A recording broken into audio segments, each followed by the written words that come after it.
Well, hi there, everyone. This is Dr. Schroeder with this week's video introduction, a little bit belated video introduction to week number 7. I finally have some bandwidth here, so good data for me to go ahead and upload the video.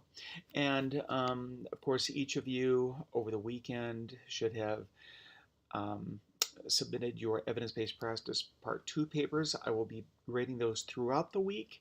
There'll be probably be grading about 3 or 4 papers per day, and so they should all be completed by the weekend. So by the weekend, certainly by Saturday or Sunday, you should see your the grades for those final papers. It's the final really big assignment for this class, so I'm sure that everybody's really pretty happy about that. In week number 7, we go on to, well, first we're starting the first of our last 2 weeks of our discussion. And in week number 7, we're going to be reviewing and discussing this thing called the AHRQ, or the Agency for Healthcare Research and Quality. This is the agency. It's sort of a quasi-governmental agency that oversees all forms of research, not just nursing research, but also any type of healthcare research, any sort of funding attached to it, or grant funding. This is the organization that oversees it. And so you're going to be giving a little synopsis once again of your brief synopsis of your evidence-based practice project. Talk about how you would disseminate the findings. And this is an important part of evidence-based practice. Of course, evidence-based practice and nursing research are not exactly the same thing, but they're very closely intertwined.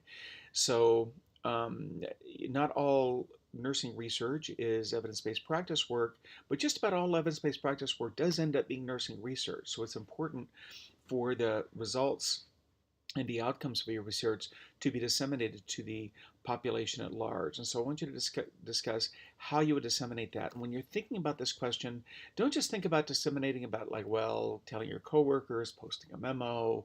We're not really talking about within your organization, talking about nursing directly. How are you going to publish this? How are you going to present it? Where are you going to present it? Where are you going to get it published? It's an important part of an evidence-based practice work. That's why there was so much topics. There's so much work done in the evidence about, or end of that evidence-based practice paper about, who is your change team going to be? How are you going to do this change? You want to have a really good, a good project to make this successful, and you want to make it as rigorous as possible and include as many people as possible in the process, so that when you do go to disseminate it, it is actually something that can be considered meaningful research. So that's your cast for today. There's no more big papers, certainly not this week.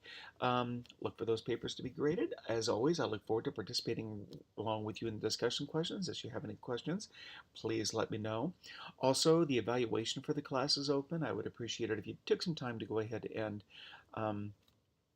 complete that evaluation. Those evaluations are important for we instructors. They do look at those rather carefully, and so your feedback is all important. And I look forward to seeing you in class.